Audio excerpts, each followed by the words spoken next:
Like and subscribe right now, or else this will be in your bed tonight. r/AskReddit by Planet Reddit. What is a parenting technique used on you as a child that you will never use on your own children? Refusing to admit when I'm wrong. My mom once literally wouldn't admit she was wrong about a simple math problem and use because I'm the mom. That's why I want my kids to know that everyone makes mistakes. I tell them when I'm wrong.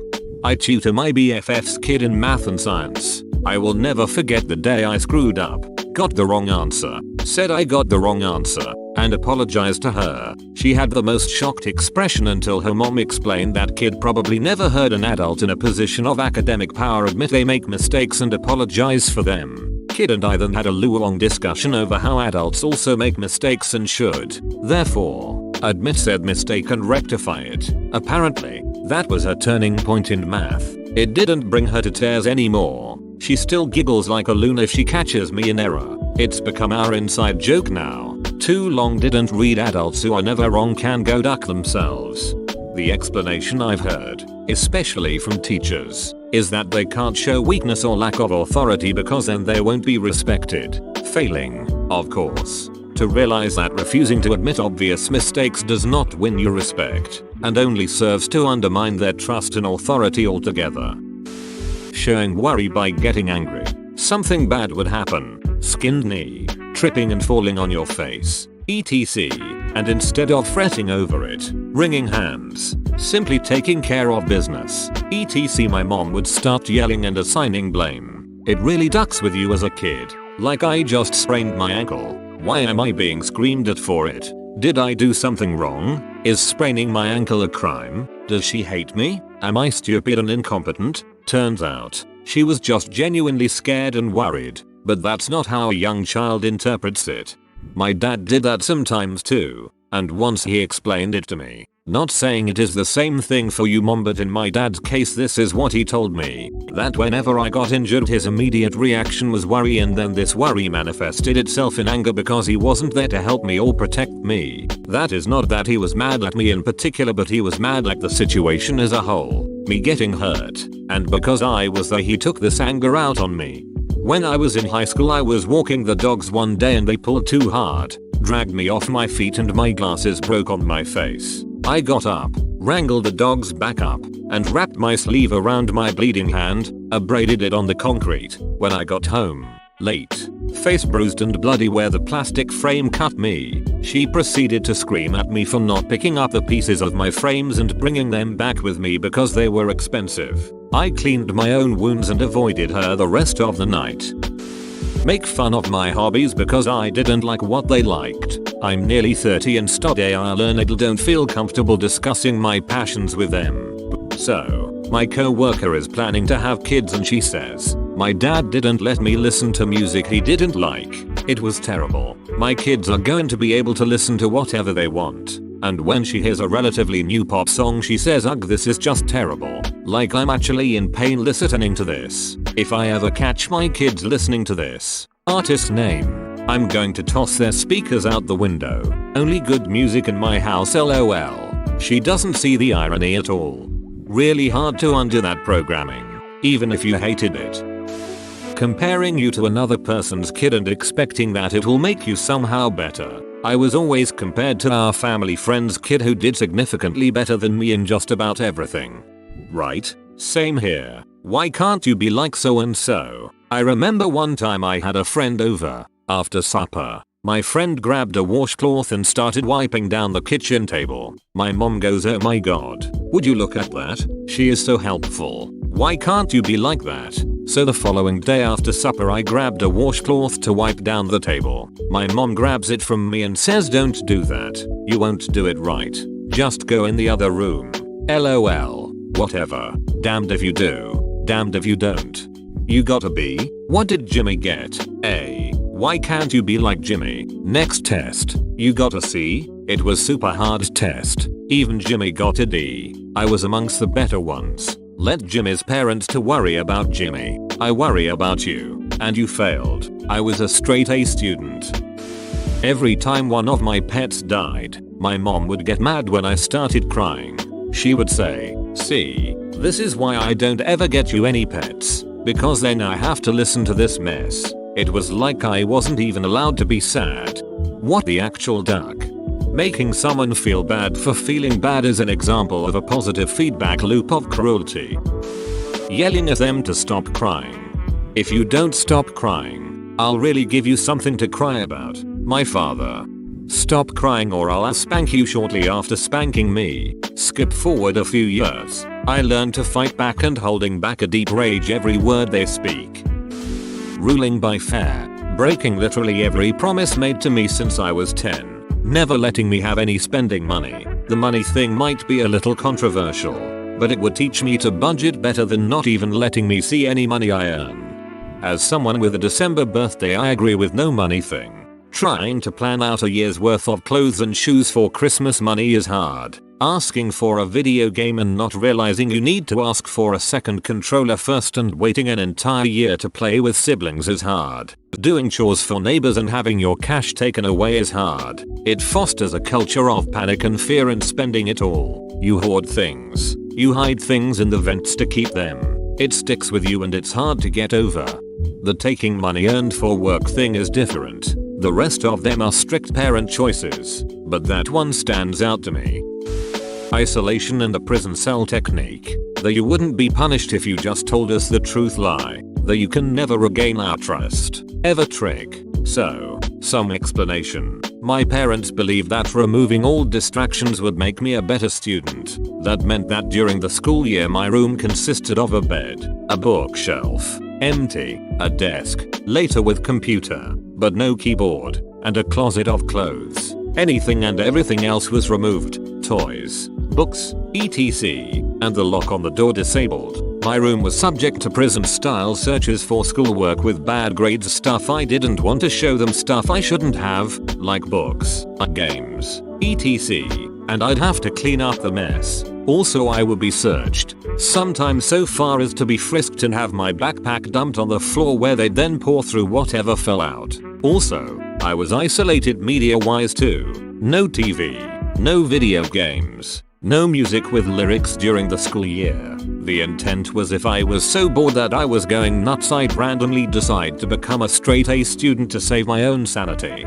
This partially came about because of the latter 2 points. 1. Tell the truth now and hide it until they find out, had the exact same ducking punishments. No matter what they said, no matter how much they said, well, we'll not punish you if you come to us first. That shit was a ducking lie. And for the trust thing, even when I'd go months making an effort to be the most honest kid on earth, it didn't matter. They'd bring up stuff from last year. They'd bring up stuff from the year before. Hell, I'm 30 and moved out and mom study I learn it reminds me of shit I did when I was 11. Bro, I'm sorry, you didn't deserve that. I can't imagine spending a week like that. I would call child service or whatever it's called. It seemed more like imprisonment than grounding. Using food as a reward or punishment. It's such a common parenting technique, but a bad one. When kids associate food with emotions, they are much more likely to be overeaters, have eating disorders, and become overweight. Emotional eating is never a good thing. On the other hand, my parents did not teach me anything about health or nutritional at all, and let me eat whatever I wanted, when I wanted. I grew up with bad binging habits and used food to cope with emotions. Still fighting it to this day. I will definitely make sure I teach my kids a healthy, balanced life.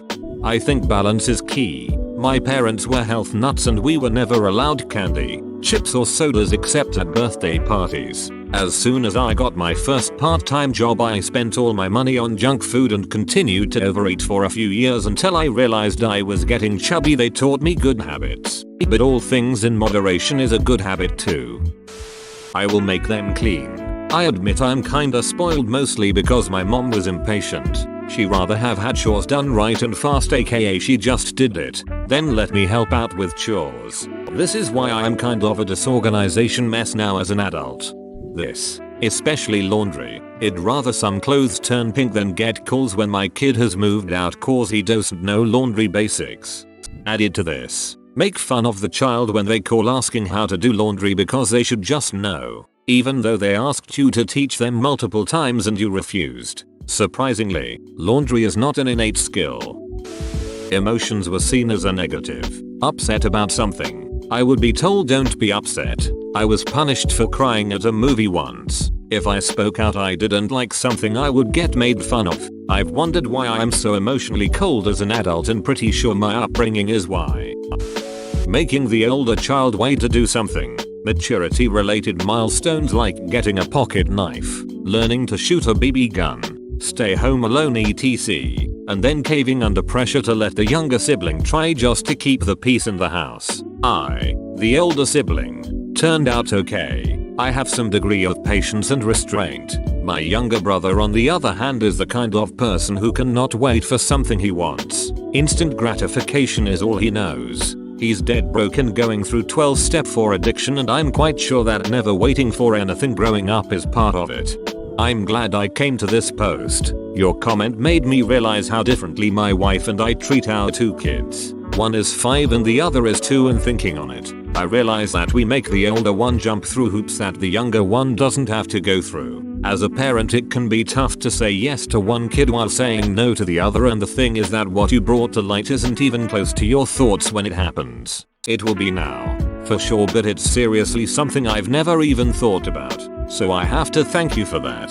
Thank you, as another grown oldest sibling, for reflecting on this. I had a lot of resentment towards my mother for this, along with the freedoms my mom gave him as a boy, even younger than she gave me as a girl, even older. It was a difficult adjustment for my brother when my parents divorced and my dad got primary custody, and it wasn't even that big of a change. Objectively, he's a good man now, but there are definitely some things that make you go yup. He was definitely the spoiled baby of the family. Alcoholism and stealing money from your child's savings account that was set up by their grandparent. Do we have the same dad? Join our community Discord, link in description.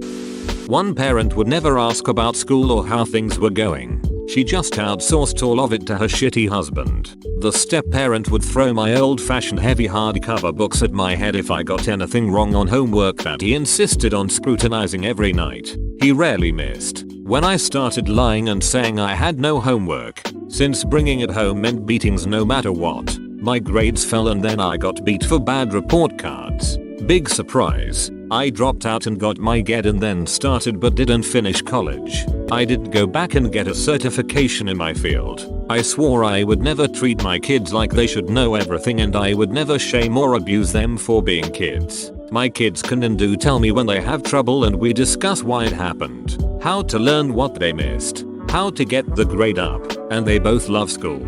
They know it's okay to make a mistake. What matters is what you do when you realize there's a mistake. One is headed to college. He is taking college classes while in HS. And the other is headed to a trade school or college he's still trying to decide.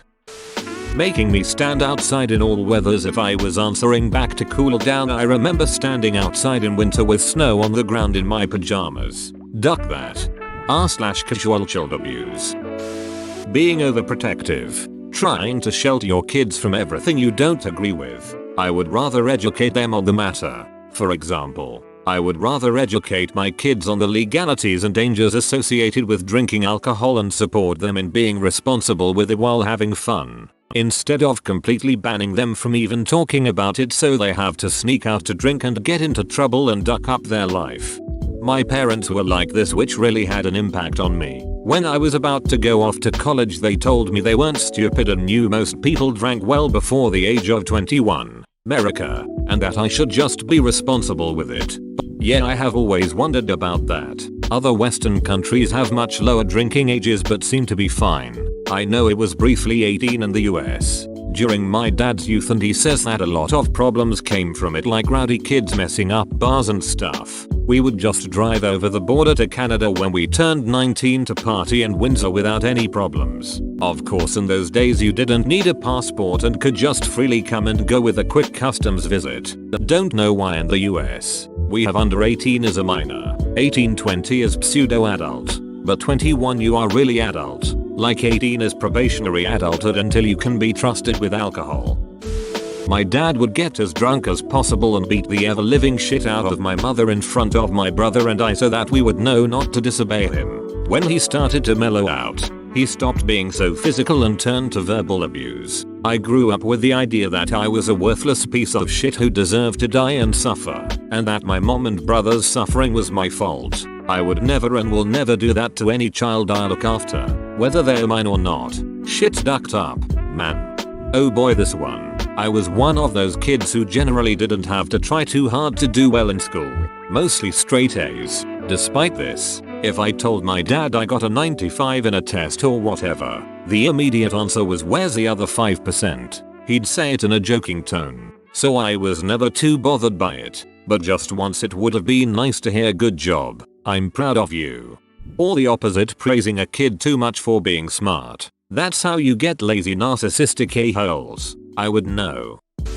Pulling the "I said so I'm the adult" card, and not listening to reasoned responses. My mum still does this. I'm 20. If I don't want my theoretical and highly unlikely kids doing something, I best be prepared to explain why. And if they come up with a reasoned reply about why they should be allowed to do the thing, or why they're right, I will take it into account.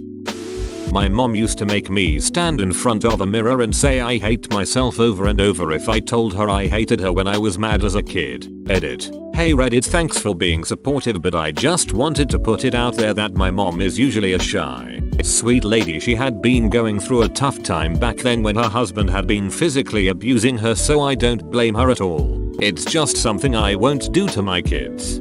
That's kind of messed up. It's probably why I used to be insecure. My mom never respected my privacy and secrets and still doesn't, which resulted in a very strained relationship between me and her, but it also resulted in me never trusting anyone, including my BF of 4 years, because they can always betray me like my mom did and tell my secrets to other people because that's what all mothers do. He is also not a very private person, so it has been hard for him to keep so many things private as I wanted. It has had such a big effect on me that even now I can't really trust anyone fully. I will never do that to my children. If they tell me something in confidence, I will sure as hell keep it a secret for them. I remember many situations when I told my mom something, specifically in secret, and couple hours later hear her talk about this openly with the whole family, so everybody knew, sometimes even their friends. I stopped telling most of the things to her, and I am very anxious to trust anybody. Duck people who say they can keep their mouths shut, but in reality this means that they will after telling it to their besties and boyfriends, etc. My dad liked what he called reality parenting, shielded me from nothing, told me all the bad things that happened in the world, didn't let me have any fun kid dreams like growing up to be a rock star. As an adult I'm incredibly pessimistic and desensitized. I don't want my daughter to grow up naive, but if right now she wants to be a princess, she'll be fine. My dad did something like this and it's jarring how I react to things nowadays. Every idea I have is met with internal cynicism and skepticism. It really ducking sucks to not have any dreams besides attainable things in my life, like getting a house. A lot of times I doubt even the attainable dreams. It ducks with you for life to be treated this way. IDK man. My parents did a lot of shit that now, as a parent, I'm like WTF, the all-star list, literally ignoring me because my brothers had serious issues that were always more pressing, not doing anything to shield me from sibling abuse. My brother had violent oppositional defiant disorder and I was targeted unfairly, probably because we were also really close. The expectation for me was that I would grow up, get married, have a lot of babies, and stay close to home. Not only was I not encouraged to go to college, I was actively prevented from it. My mom never fed us fruits or vegetables. Her version of healthy was mashed potatoes and gravy.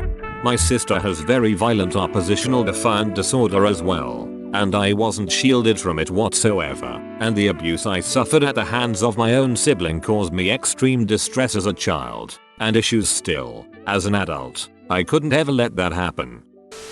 Being way too strict, especially about boys and generally being in love. They tell me that if I get a tattoo, they'll disinherit me. I am over 18 and have moved out. When I came out as bi, they said that if I ever came home with a girlfriend, they'd kick us both out. They also made me so scared of boys, I didn't even dare to kiss one till I turned 18. They never really wanted me to talk about crushes and such. Since it's an adult thing to like someone, it really ruined my view on love and boys. And it's still really awkward to talk about people I like whenever they ask me. Also, they didn't want me to get a boyfriend before I got married. I know. Makes no sense. I'm sure your parents will love it when you have a boyfriend after you are married. Hopefully your spouse is down with that too. Good luck with being more open with relationships and such. I have similar issues, but they weren't caused by my parents but by oppressive religion. I can't even look at women without the thought of hellfire and sin crossing my mind. If I did the polar opposite of what my parents did, I would probably be a good candidate for a parenting award. No empty promises. No guilt tripping. No screaming arguing in the house. Not smoking around them since infancy. Not shit talking immediate family and telling you not to speak to your cousins. Not taking the easy route for everything in life. Valuing education. The list goes on. I lived in a wealthy suburban town north of Chicago when I was in high school. All the other kids were getting cars for their 16th birthday, but I had been told we couldn't afford that and I didn't expect to get one. However, a few weeks before my birthday my dad started taking me out to look at cars and asking if I did get a car which one would I like. I kept saying I thought we couldn't afford it and he would reply don't count on it. My mom was no help. By the time my birthday came around I had convinced myself that I was getting a car. I had 3 friends over for birthday dinner with my family. There were several presents on the table and my dad made a big deal about saving the little package, wrapped in a tiny gift bag with a car on the front, for last. I didn't get anything else big for Sweet 16. I'm a girl, so no nice ring or anything, and holding that little package in my hand I knew it had to be keys to a car. But no, it was a little toy car and my dad laughed his ass off. When I left the table crying he yelled that I was spoiled. I still think about that and think, what the actual duck. Thanks for watching. Subscribe for 3 videos a day.